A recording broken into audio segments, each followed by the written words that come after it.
All right, today we're diving into a story that is just full of incredible spiritual transformation. We're talking about a journey that completely flipped the script, turning a land of bondage into a beacon of blessing. So here's the central question, the real paradox at the heart of it all. How on earth did Egypt, a place known for slavery, for being the house of bondage for God's people, somehow become the one safe place, the sanctuary for God's own Son? I mean, it's a total 180, a complete reversal of its role in history. It's fascinating. So, let's get right into it. We're going to explore this incredible spiritual reversal and see how what looked like just a simple trip was actually rewriting an entire nation's destiny. You see, the Holy Family's flight, it wasn't just them running for their lives. No, this was something much bigger. It was like a divinely guided mission, a journey that fulfilled ancient prophecies and totally set the stage for a new spiritual reality. It literally changed Egypt's place in sacred history forever. Okay, but that brings up a really good question, right? They could have gone other places. Syria, maybe Babylon. So, why Egypt? Well, the answer shows us that this was no random choice. It was a really layered, deeply intentional, divine plan. Turns out the choice for Egypt was built on this kind of divine blueprint, and it had three main parts. First, you've got the scriptural reason. It had to fulfill some very specific prophecies. Second, there's the geographical reason, which is pretty practical. It was the safest and closest place to escape from King Herod. And third, there was a spiritual mission to bless this nation and really show that God's salvation was for everyone, not just one group of people. And one of those key prophecies comes from Isaiah, written 700 years, think about that, 7 centuries before Christ was even born.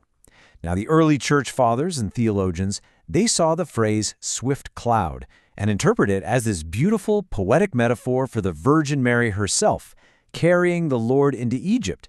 So you see, it wasn't just a flight from danger, it was a divine arrival.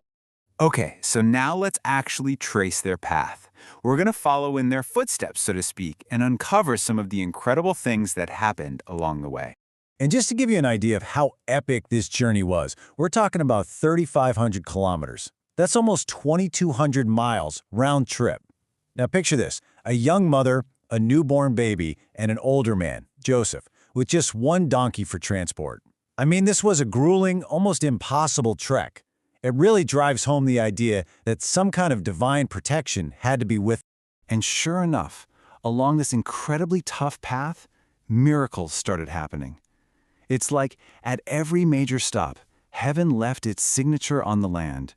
You've got stories of idols just crumbling to dust, springs of fresh water bubbling up in the middle of the desert. The whole journey was just stamped with divine power. Take what happened at Tel Basta, for example. The story goes that as soon as the infant Christ was carried into the city, the pagan idols in the local temples just shattered. It's such a powerful image, right?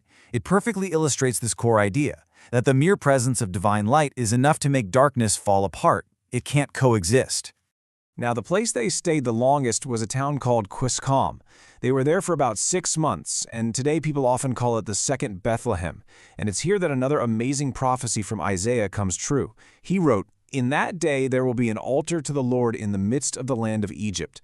And get this, the very stone that the baby Jesus rested on, that became the altar. It's still honored to this day. All right, let's zoom out for a second and look at the big picture, because this is where you really see the stunning historical reversal. The story pivots here, from being about a sacred journey to this profound, history-altering paradox. Think about it. Back in the time of Moses, what was Egypt? It was the place with a pharaoh who defied God, who ordered the death of babies. It was a place you fled from to find freedom. Fast forward to the time of Christ, and what is it? It's a refuge from a king who wants to kill babies. It's the one place the Son of God fled to for safety. The roles are just completely, astonishingly flipped.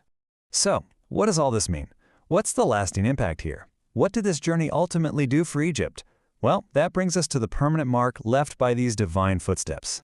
Basically, this journey completely transformed Egypt's identity. The nation that once called the house of bondage was now, and forever, a house of blessing. And that's the legacy that lasts to this day. By opening its doors to the Christ child, Egypt's entire spiritual story was rewritten. I mean, the very nation that once persecuted God's people was now given the sacred honor of protecting God's Son. You can't get a more powerful story of redemption, especially on a national scale. And all of this leads to one of the most stunning and profound blessings you'll find anywhere in Scripture. It's God Himself speaking through the prophet Isaiah, who says, "Blessed be my people Egypt." Just let that sink in. This isn't just a nice phrase. It's a divine proclamation. It's this powerful, eternal prayer from the heart of God that seals Egypt's new identity forever.